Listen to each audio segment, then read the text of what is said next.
Sithanda ukubingelelana sihlobo esithandekayo, sibonga uThixo osigcinileyo wasithungemela phakathi kwalona leli iviki elidluleyo. Sesiqalisa iviki elitsha njalo lapho sitatitsha okunye ngoJesu. Mina engikhulumayo ngoAmos Maforo, ngizanxusa izihlobo zami abangani bami namhlanje ukuthi balibingelele labo baziveze ukuthi bangobani. Salibonani babukeli labalaleli, sisamukelana kusifundo salamhlanje okhulumayo nguRuben Ngwenya. Salibonani bathandeka indawana ngendawo. Siyabonga ukuba ndawonye njalo kusifundo sethu sakuliviki. Mina ngusiboneni Mhlanga. Salibonani lonke, igama lami nguJack Thulani Moyo. Sizaba lo mthandazo singena esifundweni esikhulekene. Obusezulwini siyakubonga ngethuko usiphe lona njalo lokuthi size elizweni lakho sizothola okunye ngawe. Sicela usisize ngomoya wakho engcwele ukuze emva kwesifundo lesi singabi lolwazi kuphela lwengqondo kodwa lempilo zethu ziguquke ngoJesu Kristu ngiyakhuleka. Amen. Amen. Izihlobo ezithandekayo ngiyalinxusa ukubana sithathe amaBhayibhili ethu nezipele zethu lama pen ethu sibhale sibuze njalo statiche ndawonye. Kuleli viki kusifundo sechumi lapho esikhuluma khona ngesihloko esithi osekufike kube ukugcwaliseka kwezikhathi. Kukota lebe sitatitsha kakhulu ngesiprofeti ngemifanekiso uchazwa isiprofeti. Kulona leli viki ngokufanayo sikhona lapho ikakhulu sikhangela imifanekiso, sizakhangela ama passages achiyeneyo, indatshana ezichiyeneyo eBhayibhelini lapha ezikhomba izikhathi esesiphila kizo namhlanje. Ngizacela ke mhlobo usibalele lapha uKorinte wakuqala ngo10 ivesi ngu11 12 lapho okulesihloko sethu njalo bese sisusele khona phana indaba yalo. Verse 11 ethi izinto lezi zenzakala kubo njengezibonelo njalo zalotshwa njengezixwayiso kithi osekufike kubo ukugcwaliseka kwezikhathi. Verse 12 ngakho uma licabanga ukuthi limi liqinile qaphelani ukuba lingawi. Hey, indaba emnandi le thathekisayo ngithi be ke sichazise lapha Ngwenya yibaphi laba bantu abakhulunywayo abendulo okuthiwa kwenzakala kibo. Lapha sikhuluma sikhangele isikhathi sika Noah lapho okwasokububi sobande kangaka. uNkulunkulu wase kufika isikhathi sokuthi ulaka lwakhe kumbe inkomitho yabo yazi yagcwala. Bangamukeli ivangeli ngalela leso sikhathi kwaze kwafike ukuthini babhujiswa. Okay, uqambe abaka Noah abanye ibaphi abantu esingaba abasendulo. So labe Sodoma leGomora abanye bakhona futhi. Yes, iSodoma leGomora Jack. Yes, endulo kukhona okunye esikufundayo kibo bona labana beSodoma leGomora.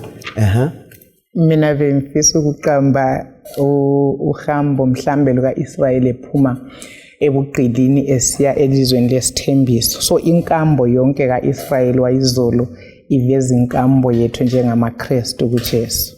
Kakhulu.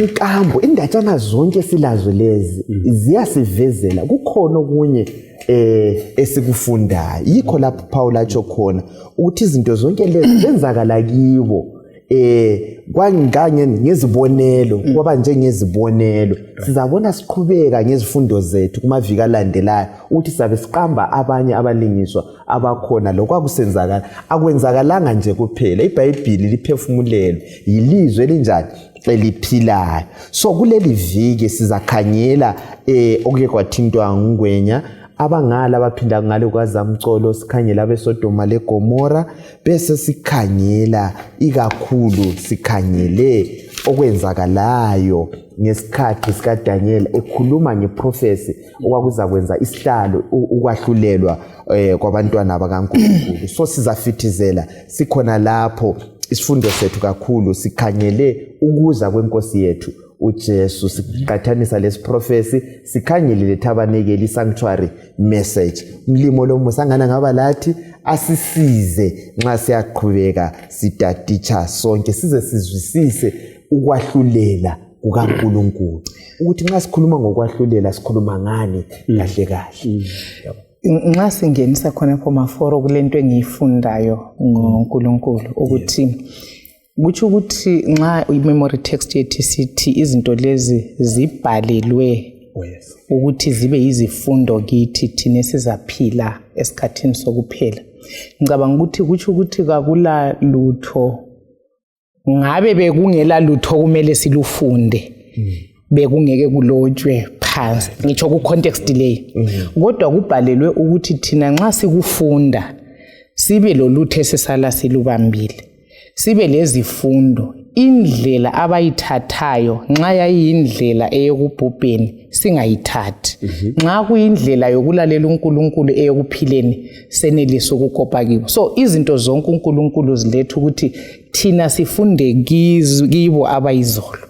Ikhwenguzwisisayo kakhulu sohlwa ngikhumbuza umzathatheka ethi ufuna ukuthatha uhambo luka Davida thatha ikhosikazi lauri uthi kundatshana zonke zika David uthathe yona leyo kuphela umbethi mina ngikopa uSolomon hayi sithatha okuhle sakutholayo yebo Jack ahunye nanza uthi kule nto ekhulunywa ngabelungu mento ukuthi umuntu ohlakaniphileyo kafundi kuphela kuma mistakes akhe kodwa ufunda kuma mistakes abanye ukuthi yena engayenzi lokho abakwenzileyo ngohlanganisa le comment kaMama lapha ntayi uNkulunkulu ubhala konke lokho ukuthi singangeni esilingweni sokufunda kuma mistakes ethu kodwa sibona omunye umuntu wakwenza kwaphetha njani njalo kusamela ngalami ngenze ngendlela yakhe kakhulu lo wawele egodini ungayiwela le godini angithi vele sizacela lapha sike sikhangele usambulo ngo6 esincane kungu12 sisiya ku17 sike sikhangele indaba yewundlulele indaba yewundlulele uverse 12 uthi ngakhangela lapho livula uphawu lwesithupha kwaba lokuzamazama okukhulu komhlaba ilanga laphenduka laba mnyama chu njengelembu lamasaka elenziwe ngoboya bembuzi inyanga yonke yaphenduka yaba bomvu okwegazi izinkanyezi emkhathini zawela emhlabeni njengemikhiwa yamuva ikhithika esihlahleni somkhiwa lapho senyikinywa ngumoya olamandla umkhathi wahlehla njengomqulu ugoqeka kwathi intaba zonke lezihlenge kwasuswa ezindaweni zakho amakhosi omhlaba lamakhosana lezinduna zamabutho lezinothi labalamandla lezigqili zonke kanye labantu bonke abakhululekileyo wabacatsha ezimbalwini kanye lasemadwaleni ezintaba babiza izintaba lamadwala besithi welani phezi kwethu lisifihle ebusweni balo ohlezi esihlalweni sobukhosi kanye laselakeni lwewundlu ngoba usuku olukhulu lolaka lwalo selufikile pho ngubani ongema na khanya kumanga kuhle lapha ngubani onyema engikutholayo ulaka lwewundlu iwundlu liba lolaka njani kwe okukhangelelwe ukuthi bakuthiwe ingonyama ilolaka kuyazwisiseka ngoba yona vele ilolaka iphila ngokuhlukumeza ezinye izinyamazana kodwa nxa sokhangelwa liwundlu elikhangelwa linyamazana ethobekileyo kakhulu lokhu ngesilungu ngesithi paradox okuveza kumbe kungani kuyaphikisana kona kusitsho ulutho ngezindlela liwundlu elizabonakala libekezele kwesikhathi eside kodwa nxa ukubekezela inkomitho isigcwele iwundlu sasibona ulaka lwayo ukuthi iwundlu lilolaka ukanti labana ababethethe ithuba ekubekezeleni kwewundlu benza izinto zalunga lewundlu bayiba abajabulayo la kodwa labana abangazange bamukele iwundlu lisese lokubekezela kwalo sebesiyahlangana lolaka lwalo. Ukhala laba sebelahle kahle kunjani lapha vele kangazi athi izintaba just manje umuntu usofuna ukuthi kungcono ukuthi welwe intaba lokuthi bona khangelana lalolu laka olewundlu. Kuyanhlekisa ukuthi umuntu sebalekela iwundlu ekhetha ukwelo lidwala into yakhona izwakali vele ukuthi ubona iwundlu selisesabisa sibona idwala lingcono kule wundlu ayikhona ngoba iwundlu ubungalazi ngendlela okufakwe ngayo la iwundlu bebelazi but bebengamelelanga ukubona iwundlu ngendlela sebelibona ngayo khathesi selilolaka. Now inkinga isekutheni bona abayamukelanga iwundlu ngesikhathi iwundlu lisabancenga. Now sebebona iwundlu selilo umfanekiso omunye oguqukileyo ngoba ngesimo sabo sokulahlwa kwabo. Laba bangalahlwanga ababoni iwundlu lisesabisa ngoba baliyamukela vele iwundlu lisabancenga ngale. So inkinga esekutheni iwundlu bayalazi kodwa abalikholwanga iwundlu lisabancenga. Hey ngubani ongema akhangela la laba bantu bakhanya bajunyiwe alright ukuza kwewundlu ayikhona abajunywanga ngoba bengakwazi babakwazi ukuthi iwundlu lizabuya. Right bona basebengasa kukholwa ukuthi iwundlu lokho abakutshelwa ukuthi iwundlu liyabuya abakukholwanga so ngenxa ukuthi bengakukholwanga bakufuqele eceleni bekufuqele eceleni izibonakaliso ezitshengisa ukuthi iwundlu seliseduze ngenxa ukuthi bengakholwanga kasebelaza bebele ndaba laso yikho ke sebesethuka sebebona lokhu ade bengakukhangelelanga. Ngithathekiswe umgca wakhe ukuthi kambe shuwa nxa uza intaba inganani usithi intaba ngiwela ngezindlela ukuthi isimo esebesesila sebesesingasasihle maforo kuyisimo ngoba sesibona ulaka ukuthi iwundlu lilolaka lalo ngenxa yokuthi lulaka ngaba izigaba ezimbili amaqembu amabili abona iwundlu elifana nayo kodwa abanye balibona lisesabisa abanye belibona lithokoza lihlangabeza. Yes khona vele umuntu olungileyo umuntu othuliyo ngabona selolaka uyabe ungasamanga kuhle angithi vele ngizama ucabanga ukuthi vele umuntu oyethuswa yi-exam ngumuntu ongabalanga. Alright powerful obalileyo emethusi ayelalaka i-exam leyana ngoba ubelungiselele ukuthi vele kulomhloliso ezafika ayimjumanga futhi bonke vele abajunywanga kodwa ongabalanga uyenze ngani ujunyiwe ngoba ubengalungiselelanga lokho akade kwazi ukuthi kuyenze. Bese classini efana naye. So lokho kusinika i-challenge njengabantwana bakaNkulunkulu thina esiphila esikhathini sokuphela ukuthi uJesu engakabuyi kuthi ukuthi kulamalungiselelo thize okumele ukuthi siwenze. Mina okungesabisi leyo iresponse yabo ukuthi ivangeli leli kuthi ukuthi balizwile ngoba nxa uJesu ekhulunywa njengewundlu siphiwa isigaba lapho ahlatshiwe khona ehlatshelwa abantu. So kuthi ukuthi uMateyu 24:14 nxa sithi ivangeli lizahamba umhlaba wonke kuthi ukuthi wonke umuntu uzayizwa indaba emnandi kaJesu osusa isono selizwe. So kufanele ukuthi nxa eyizwa abe sesenza ukukhethwa kuhlakaniphileyo but lapha ngicabanga ukuthi baya recalla ngicabanga ukuthi nxa sebejunywe sebona izinto zenzakala but kuyeze emcabangweni yawo ukuthi hayi into lesiyayazi lokhu kakukutsha ngoba uJesu ngaka bamzwanga bebengeke batsho ukuthi liwundlu kodwa indaba yokuthi ukhono wathwala izono endaweni yakho wakufela wozuzuza impilo bake bayizwa ende kabenzanga lutho ngayo. uJesu ke wathinta laphana ukuthi kabakholwanga ngoba uJesu isipho lesi siphiwe wonke umuntu. So ukulahlwa lokuphila kuyeme kuthini umuntu uzakwamukela njani leso sipho. Ngithintwa ngumbuzo oevesi igcina ukuthi ngubani ozakuma. Na ungafunda kuPsalms mina ngu24 uthi lo lezanto ezihlambulukileyo. Ukuhlambuluka kwezandla ngezindlela kuyizenzo ezinhle and ohlambululayo nguJesu. Izindlela ilundu lisahlambulula ngabalamukelayo iwundu labahlambulula. Nxa sebehlanjululiwe sebesanelisa ukuthi bame balibone iwundu ngoba bona le wundu sebefanana. Esikudingayo liwundu yokuyatsho ngala sime ukuze singamelani lolaka lwewundu leli. Sike sikhangele indaba yena leyo kwathinta uMateyu 24. Ake sikhangele u36 to 44. Kulokunye esikulethelwa lapha uJesu echasisa isikhathi sokuyaphela leso ukuthi sizabe sinjani. Verse 36 uthi kakho owaziyo ngalolo suku kumbe ngehora hatshi kanye lezingilosi zasezulwini kanye lendodana kodwa ngubaba kuphela. Njengoba kwakunjalo ezinsukwini zikaNoah kuza kuba njalo ekufikeni kwendodana yomuntu.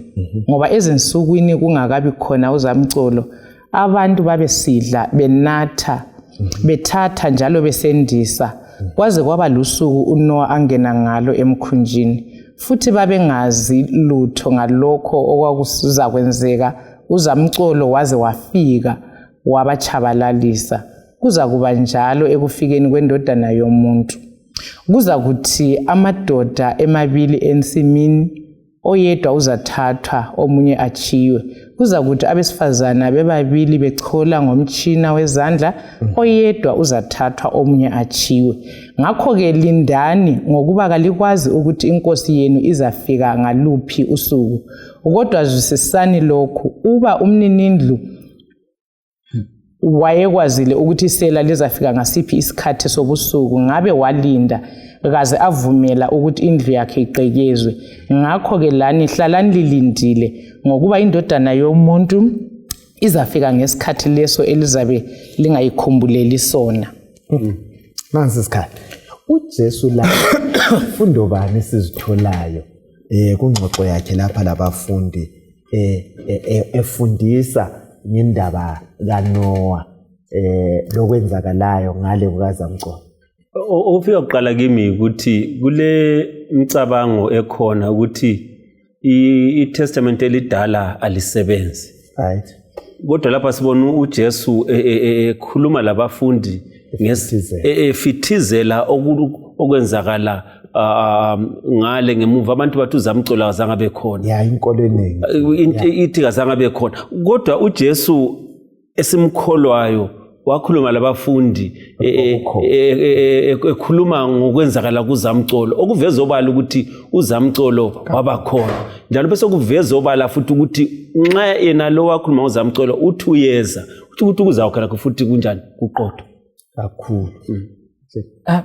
Nanzelela mbuyela ku-example engiqeda kuyifaka ukuthi abantu kulokuthi belungiselele ukuza kukaKristu baphatheka ngezinto ezingekho zimbi zona ngokwazo kodwa bazenza kakhulu okokuthi abasalungiseleli into eqhakathekileyo.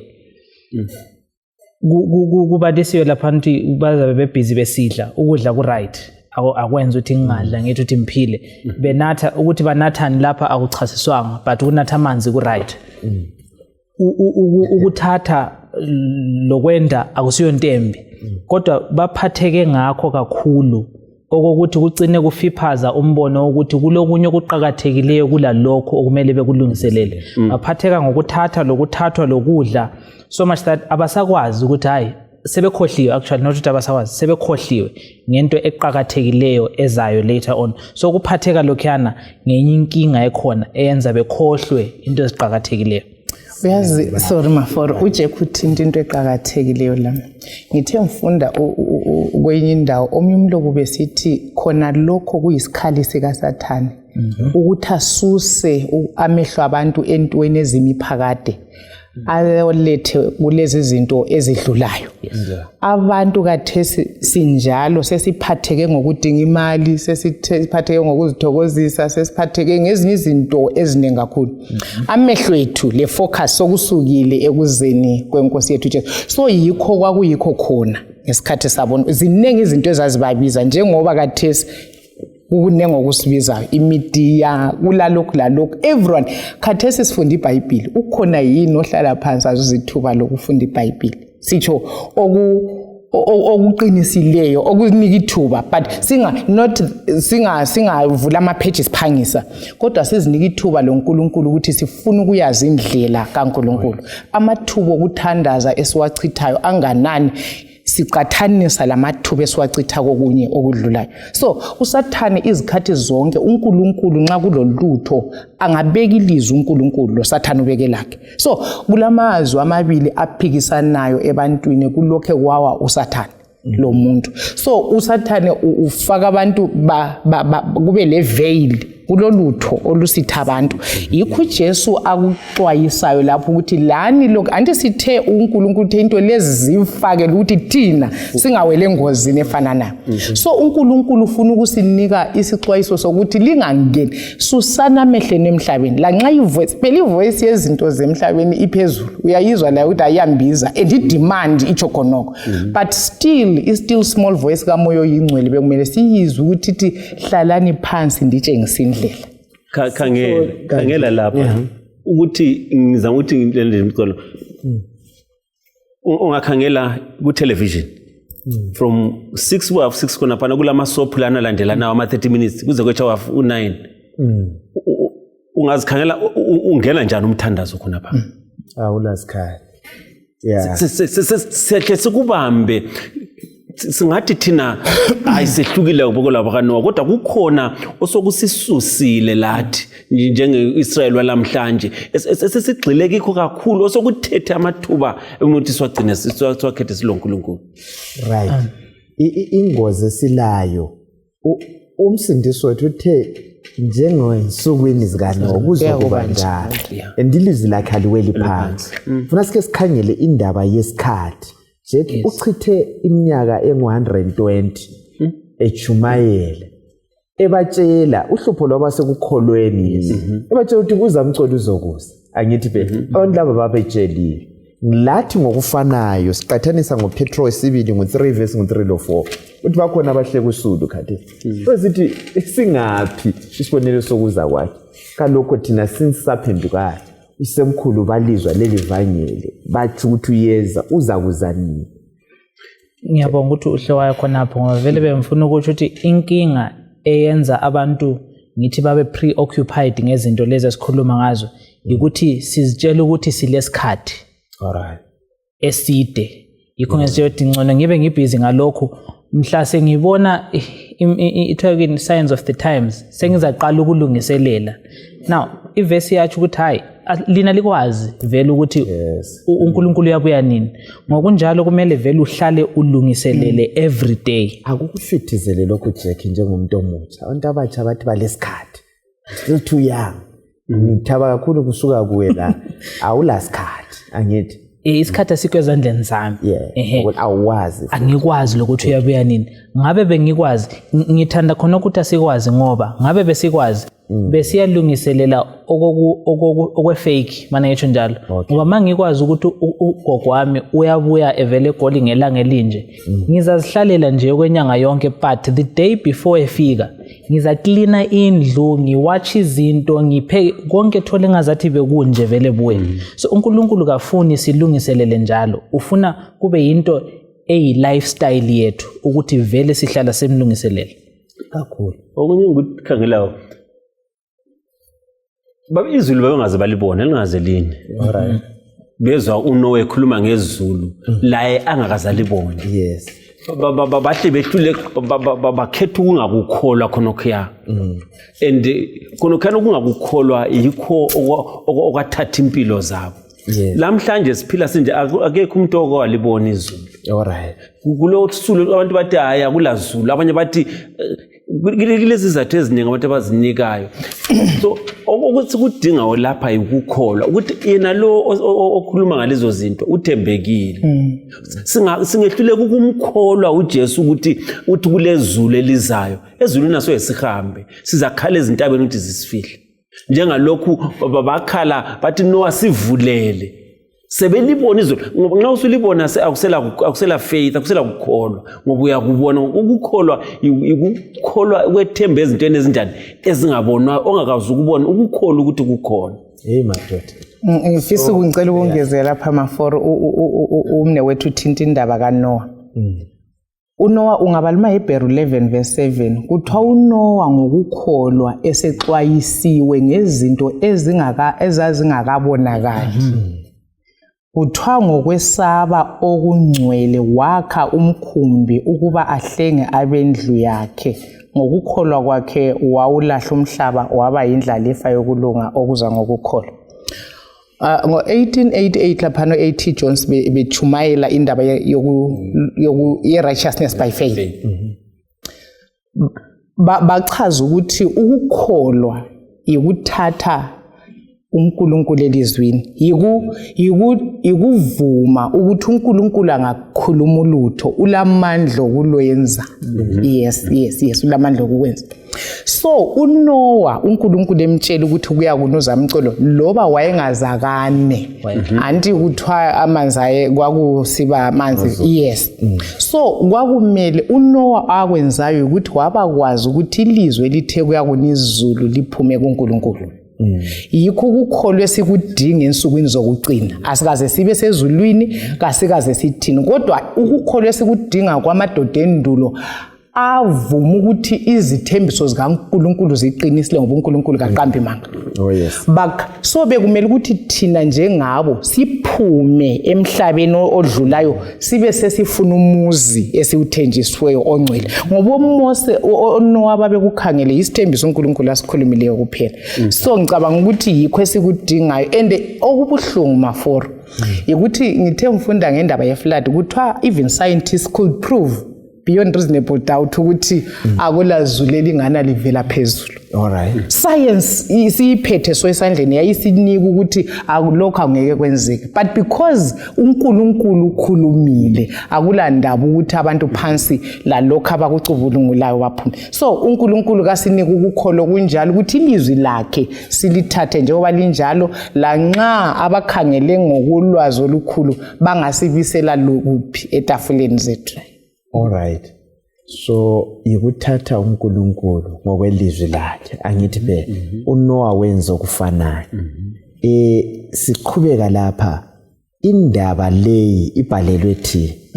Yiziphi izono zendulo ngesikhathi lesi ezenzakalayo khathesi esizibonayo lathi siphaphame phela nxa sifunda lokho sifundo bani esisifundayo esimele kangani siyasiqaphela singa ngemakhaya sijulisa imkhumbulo esikhangele uGenesis ngo6 ivesi ngu1 usiya ku8 siqathanisa lama verses ke sabala lapha ikakhulu Mateyu ngo24 ivesi ngu37 to 39 yiziphi izono esizibonayo ezenzakalayo. Mina ngikudobhileyo ukuthi kuthiwa abantu ungafunda kuGenesis 6 lapha ithi abantu ingqondo zabo zazizimbi kunjalo kokuphela kuqhubeka lesono ababesicanda mafora ababesidivisa sasiba sintsha usuku ngosuku endokunye ithi khona even lokuthi kokwenzakalayo la khathesi ulanisa khathesi yes ingqondo yomuntu icabanga ububi lokona khangela ukuthi crime khathesi iwickedness iqonga njani abantu bacabanga ukona even ingqondo zabantu ukungcola kwazo so yikho same conditions ezazingale mina ngiyazinanzelela ukuthi zikhona even forgetful ukukhohlwa uNkulunkulu. Alright. Ukuba hard-hearted ukuzifunela mina okwami ngizicabangela okwami lokuzisuthisa mina yikho esikubonayo khathesi nguba nolendaba lonkulu ungani indaba yokukhonza indaba yabantu abaphelelwe iprogram abangelalo uthola ungcono lokwenza but thina silezinto ezingcono zokwenza silokunye singabe sikwenza. Alright. Ngithathekiswa ngokunye kwakusenzakala ngesikhathi saboNoah mawufunda ibhuku uAmalgamation. Okay. Liyakutshela ukuthi babepheka lenyamazana uNkulunkulu ayengazenzanga besebenzisa inyamazana zikaNkulunkulu ukupheka ezabo. Now mawukuletha khathesi uzabona ukuthi la khathesi kukhona ukuthi sesisenza izinto uNkulunkulu angazenzanga from the beginning. Ngizafaka example lay ukuthi mina nginje ngivuke kusasa maforo ngithi mina sengingumama. Alright. Sengipheke into uNkulunkulu angayenzanga ngizalwa mina. So uyabona ukuthi kusukela ebantwini even ungikhangela nje ku science yakhona uyabona kulezinye izinto esesizenza uNkulunkulu engajonganga ukuthi zibe khona. Now ngokunye kuedela ezonweni kade khuluma ngazo mama ezazisenziwa kudala esezisenziwa la khathesi. Alright. Ngicela sihlanganise ngibona kuyakhambelana le Sodoma le Gomora. Ngiyakubona izono zakhona khona kwakusenzakala ezonweni lapha nje khona wawuqambe kuhle. Izono ze Sodoma le Gomora ungaziqamba nje kuphela. Anayithi ubona kakhulu. Okunye i sexual immorality ukungaziphathi ukuziphakamisa ni pride ngesikhiwa.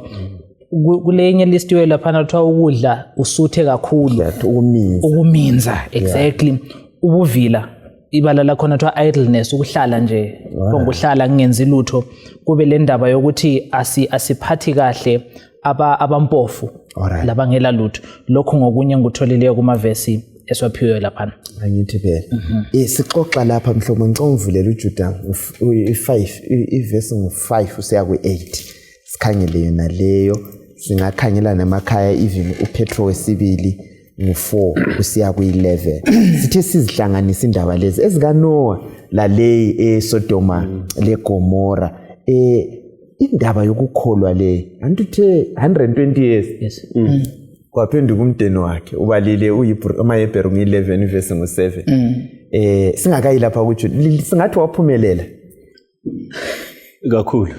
Alright. Kakhulu.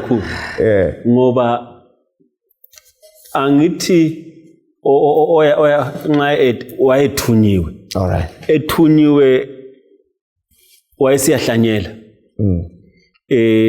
Ekuhlanyeleni kulokunye okumilayo kulokunye okungamiliyo. Awulamandla ngokumilayo lokungamiliyo. Wena kuthi uhambe kwezinjani? Hlanyela.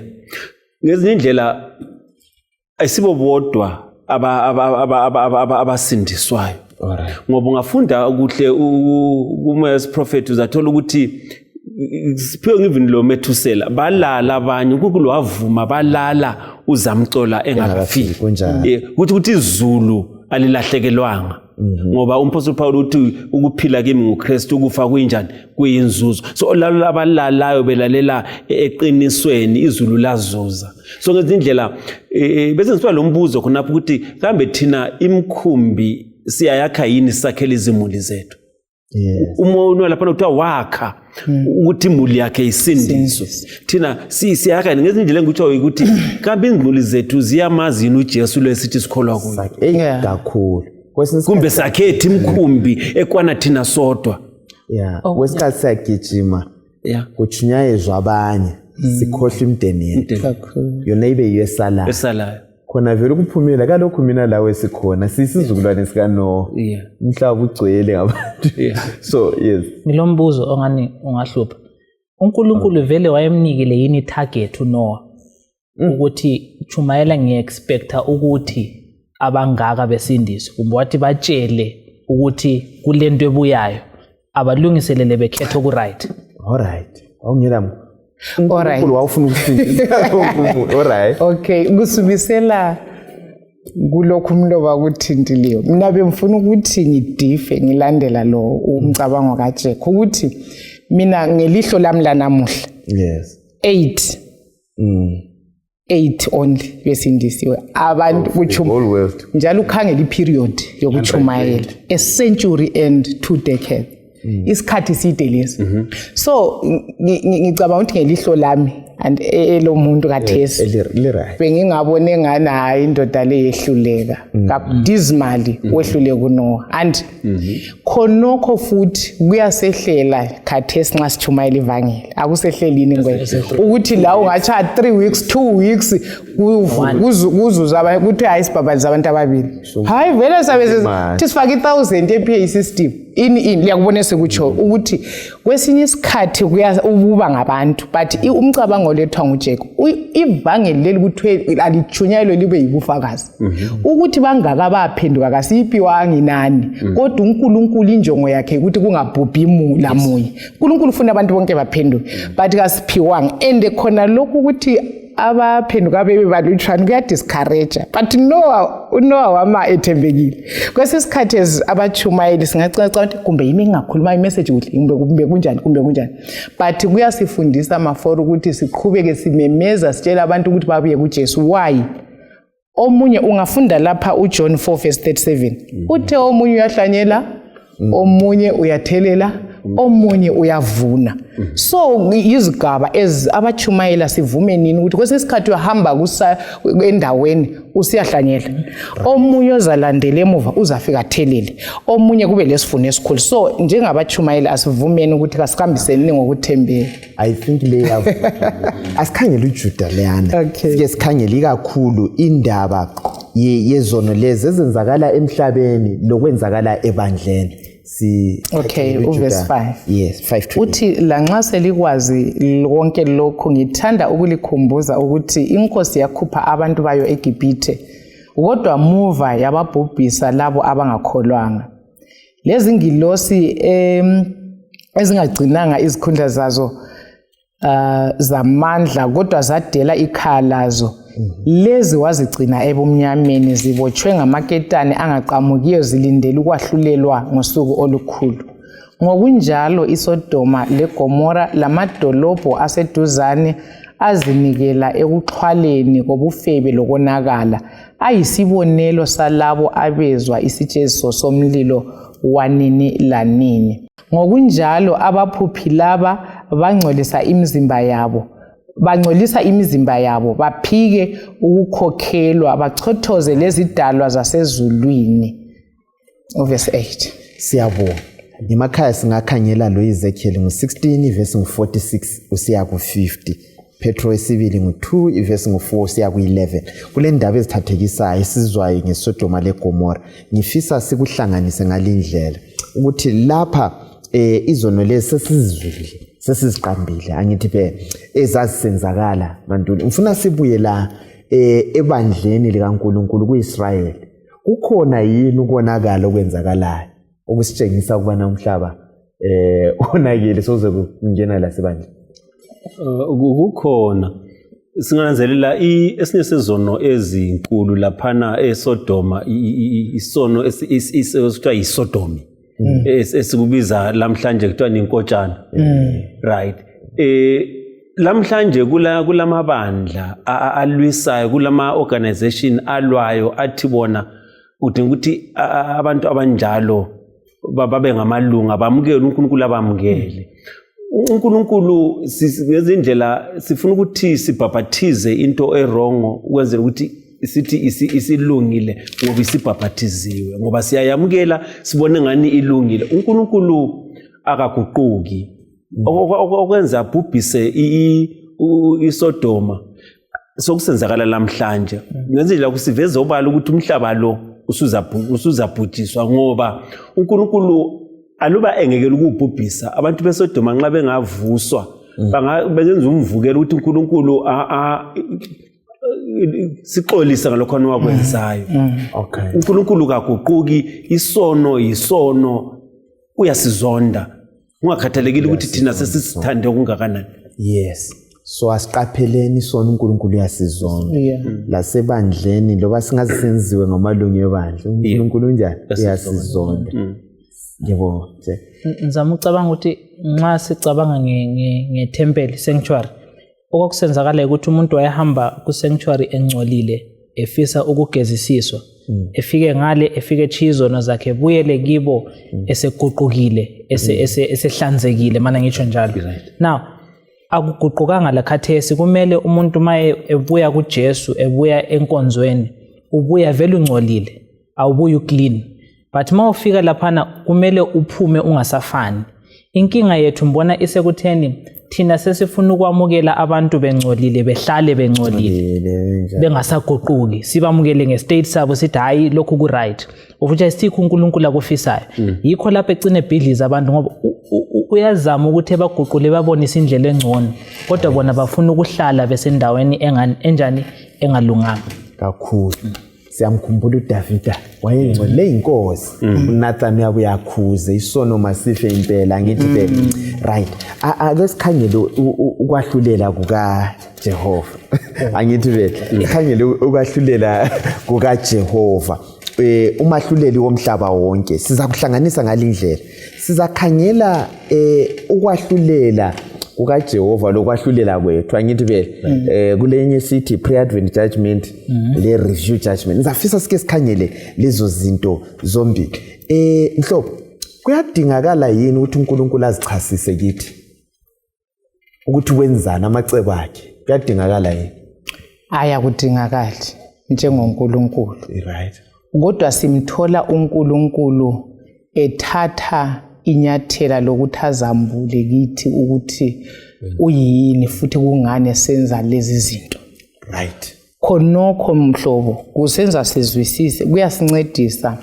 ngoba ku grade empini leyi esiphakathi kwayo vele iissue at stake isimilo sikaNkulunkulu usathane uthi uNkulunkulu indalo yakhe lana angakakuthande nguyolochuku umthetho wakhe awugcineki kunjani njani so uNkulunkulu nguye omele ukuthi ekwahlulelweni la sibone ukuthi yena uphuma clean ophuma engcolile ngubani so yikho uNkulunkulu ethatha lelo xetsha ukuthi azambule ahlale lo muntu phansi ukuthi akungcinge lokhu yikho engikwenzileyo lokhu yilita ethathele ngithatha chono ukuthi uthini sike sikhangele bafowethu lapha njobe sitsho ukuthi akulandinge kodwa uNkulunkulu uyakhetha kule umzekeliso lapha kwenzayo ungakhangela uGenesis ngo18 verse ngo17 to 32 asisayi kwabala uzambalela ivesi lapha athi ngeke ngamfihlela uAbraham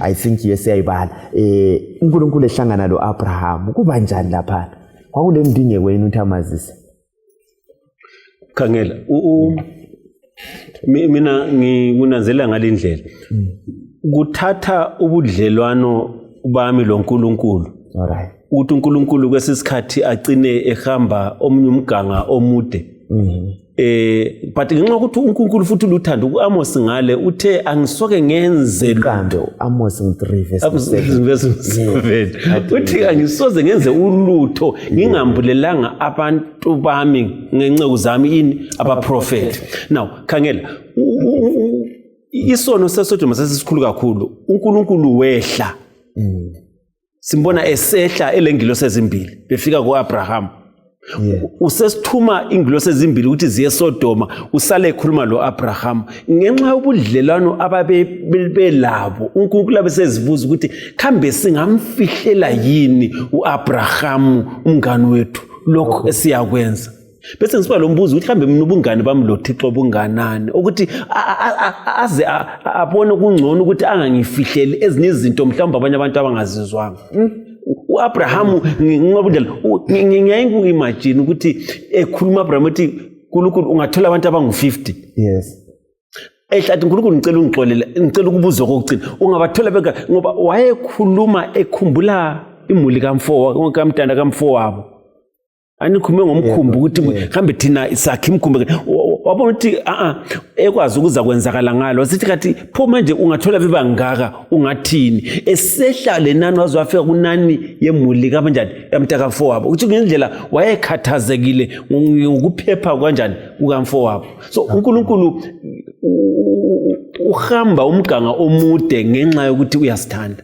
kakhulu check yes mbona ekhanda lami ngiqathanisa uGenesis 18 lokuzayenzakala ku-judgment ezabuya ekutheni uNkulunkulu uhlala phansi loAbraham bexoxisane njengoba kushiwo ukuthi uAbraham la besebuza ukuthi uNkulunkulu ungathola abantu abangaka ungabhidliza ungathola abantu abangaka ungabhidliza eze efile like uzondisa uNkulunkulu kule ndawo afika abantu uNkulunkulu ngicela ungangizondeli kodwa ngicela ukubuza now lokhana kusinika umfanekiso ukuthi ngesikhathi esizayo kuzaba losuku vele esizahlala khona lathi loNkulunkulu sibuza ukuthi kanti uNkulunkulu lapha nakwenzakalani ukuze sizwisise ukwahlulela kwakhe now into zakhona zi4 engizibonileyo okwakuqala ikhona lokho ukuthi i-judgment le yiyo central theme. Okwesibili enza kuthinta ngizacina ngakho ngoba isikhathi sethu angifuni uthathele umama lapha ni comment. Ithi i-intercession esiyibonayo phakathi kuka-Abraham lesizwe esizabhidlizwa laso ngokunye okuqhakathekileyo kusibonisa umfanekiso ukuthi lakho futhi kulo Jesu omileyo okhulumisana loNkulunkulu ethi hayi kulabanye abantu ngale if ungathola abanye kungayenzakalani. So lokho ngokunye esikubonayo okusenza sibone esiqale ngakho ukuthi into lezi zibhalelwe ukuthi sizwisise thina khathesi lokuzayenzakala in the future. Kakhulu mhlobo wami. Bengifuna ukuthi ngithi ukwahlulela like ukukhulumisana kukaNkulunkulu Abraham kuyisitshengiselo sokwahlulela okuqhubekayo phakathi kwabantu loNkulunkulu. So whether ikwahlulela kwakathesi okwabalungileyo uJesu engakabuyi kumbe ikwahlulelwa okwabalahliweyo ekucineni ku-1000 years konke ekucineni kungumbuzo kuNkulunkulu ukuthi khangelanini mina umahluleli womhlaba ngingenza okubi na uyakuze ngitsho. So into yonke yokwahlulela lokucutshungulwa kwamabizo lokuthi yikuthi iuniverse yonke izidalwa zonke zisibone kuhle isimilo sikaNkulunkulu ngoba nje uyabona ukuthi lokhu Sathane waxoshwe ezulwini kungani ngubani velo right ngubani wrong ngubani velo ubani kwakumele kube njani but ukwahlulela mhlobo kufaka uNkulunkulu egcekeni ukuthi uNkulunkulu yilokho ayikho khona wonke umuntu ozasindiswa lolahlwayo asuthiseke ngalokho uNkulunkulu ayikho khona. Usambulo kubeka kucaca into emgcinene amadolo wonke ayakuguqa abantu bavume qala ngaye uSathane ukuthi hey ukwahlulela kwakho kunjani bani kulungile kodwa sizaba leminyaka eyinkulungwane si reviewer nje kalokhu chilo ukuthi sibone lathi sitsho ukuthi hayi ukwahlulela kwakho kulungile. Khangela angithi lapha isimilo sikaNkulunkulu yiso esise stake ngesilungu. Now khangela i-review le yenzakala ababi bengakabhujiswa. Ukuthengisela uNkulunkulu ukuthi ufaka amakhadi egcekeni ukuthi hayi nxa kuyikuthi ukhona ongale engimfake ngengozi nananku uzalethwa ngapha khangela nini andikuvike pheleyo sifunde ukuthi kambe kuyini engingakubumela ukuthi ngikwenze engingakwenzanga. So uNkulunkulu ufaka ku-universe yonke ukuthi isimilo sami yiso lapho ebesisolwa lapha yisitha ake sibone nini ke lina eyahlulela libone ukuthi lapha engiphambanise khona kungaphi. Ngitsholo Sathane kwakhe uthile ukuthi uzavuma ukuthi Nkosi ukwahlulela kwakho kunjani kuqondile ngezindlela indlela yonke yenziwe uNkulunkulu akalivikeli ilizwi lakho isimilo sakhe ngokukhuluma ulisivikela ngokwenza ukwenzela ukuthi bese sitsho thina ukuthi uNkulunkulu uqondile kumbe uNkulunkulu akuqondanga. Right. uNkulunkulu ungikhanyelela uDaniel 9. Yes. Ngithanda indlela uNkulunkulu yenza kanje ngoba bethinta uyenza njengomuntu othi nansi phone yami niza kunika le password yayo khangela konke ofuna ukukukhangela sibone ukuthi kukhona ongangicala ngakho uzithembe kangaka uNkulunkulu ukuthi lokho akwenzileyo kulungile okokuthi kafihli lutho kithi uze sitshengise imbali yomhlaba wonke ukuthi sibone sicubungule ukuthi kahle kahle lapha uNkulunkulu uphamanisile ngoba uyakwazi ukuthi hayi konke engikwenzileyo ngilinikile amathuba kukhona yini okunye bengingakwenza okwedlula lokho engikwenzileyo. Right. Sorry, Daniel 7. Daniel chapter 7 verse 9 lo 10 siphongo ukhanya. Siyabonga kakhulu. Sifuna ukukhanyela indaba yena leyo kwahlulela. Sicine ngayo. Ikakhulu ukuthi kanti vele kukhangelwa ukwakuthinta ukuthi isimilo esikhulunywayo kumbe i-character ekhulunywa ngayo emele idefend i-character kaNkulunkulu ngoba kucaca ukuthi oqotho mbani lapha. Yes, ngasibala uverse 9 uthi ngisakhangele kwabekwa izihlalo zobukhosi uSimakade wahlala kwesakhe izigqoko zakhe zazimhlophe njengeqhwa izinwele zekhanda lakhe zimhlophe njengoboya bezimvu isihlalo sakhe sasilavuka umlilo lamavili aso wonke evutha umlilo ukwakugeleza umfula womlilo uphethuka ngaphambi kwakhe.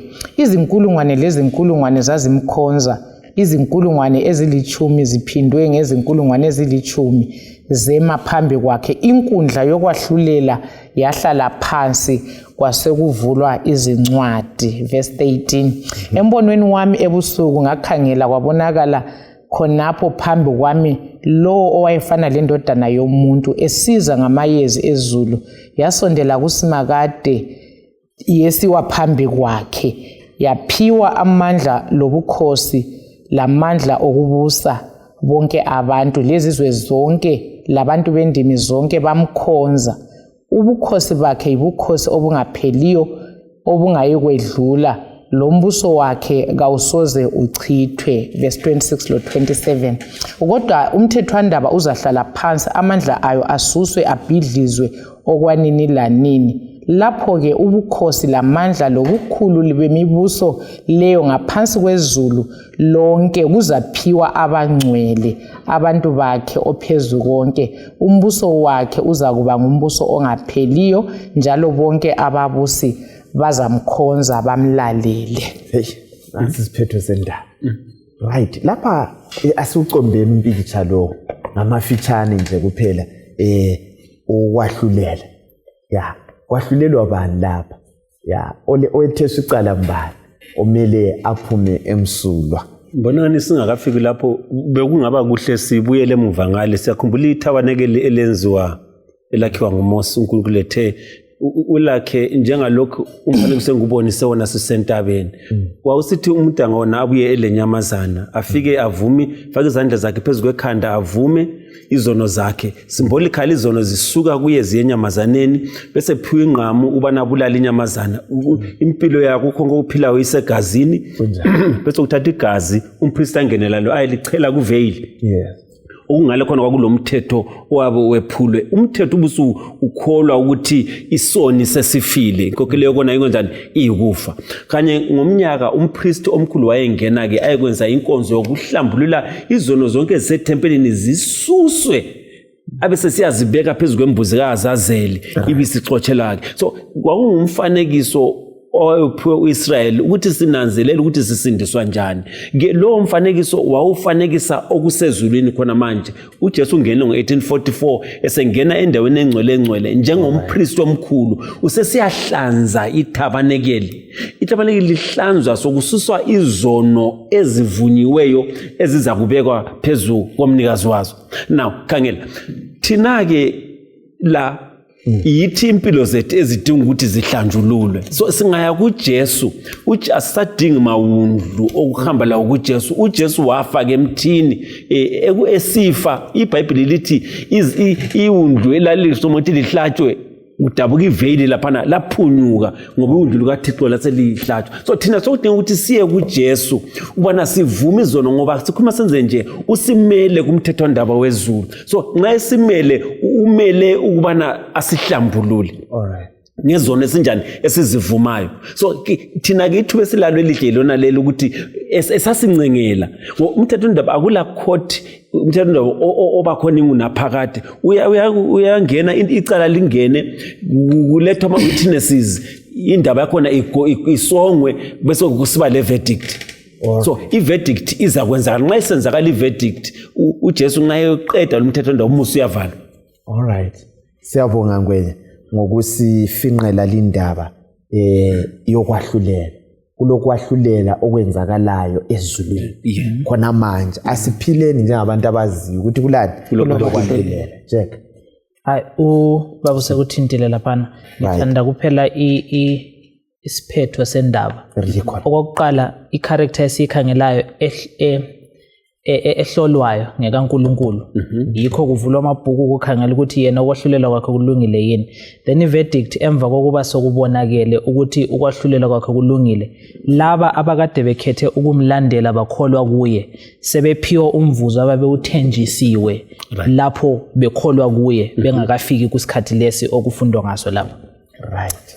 Yes, hlobo uyibambe uyigoqe kahle indaba le yokwahlulela siphetha sithini. Alright. Izolo abayizolo bebesithi nxa umpristi omkhulu esendaweni yokuncengela bese lengaphandle lapha owabo umlando ubuye ukuzisearcha ukuzicinga enhlizweni sikhona yini sona esiseleyo funa ngife umpristi angaphuma izono zingalungiswanga. So khona lokho kuthi ukuthi kithi siphile esikhathini lesi ukwahlulela sokusenzakala ezulwini silomlando ofanayo ukuthi kasambeni kuNkulunkulu sivuma izono deep heart searching bekumele ukuthi khathesi sibe sizicinga ukuthi silungile yini phambi kaNkulunkulu kodwa sikunanzelela futhi ukuthi kasamukelwa ngokulunga kwethu ukulunga kukaJesu sembeswa ngakho yikho Psalms 32 esithi ubusisiwe osibekele osiphambeko sakhe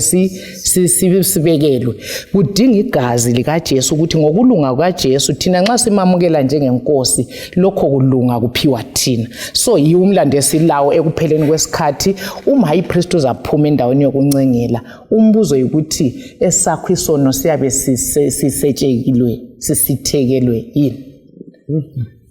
Imagine phambi kompriest ongcwele lezono zakho kade zafihlwa imfihlo zonke olazo ungaphepha ngayiphi indlela. Siphendula umbuzo lowana ngubani ozakuma na ngulowo kuphela ozono zakhe zivele. Angithi phela singavuma ziyathetheleka uthembisile ukuthi njengentshonalanga nempumalanga uyazahlukanisa aziphosele kujuleni kolwandle.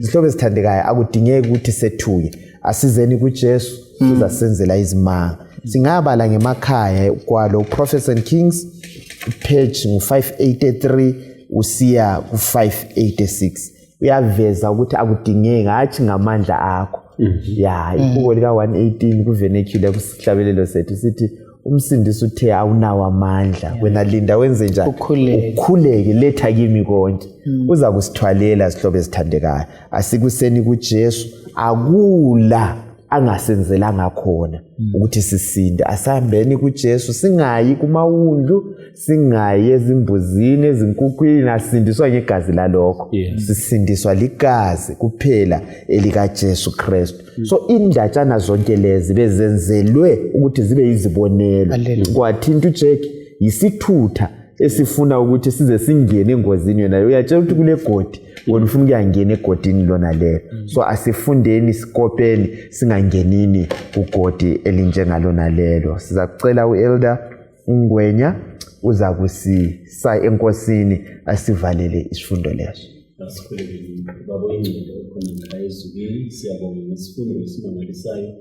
Osilethe kithi ngosuku lamhlanje esizakithi siyisixwayiso kuba nawo okwenzakalele abantu bakho endulo ngale aluba singazange sinanzelele sizawela egodini elifana nayo lokulahlwa. Siphe ukuhlakanipha ukubana sikhethe ukuma lawe Jesu sivume izono isikhathi sesekhona ukuthi umusa nxa uvalwa sivalelwe ngaphakathi sibe sekusindisweni. Sicela konke ngokukholwa egameni likaJesu inkosi. Amen. Amen.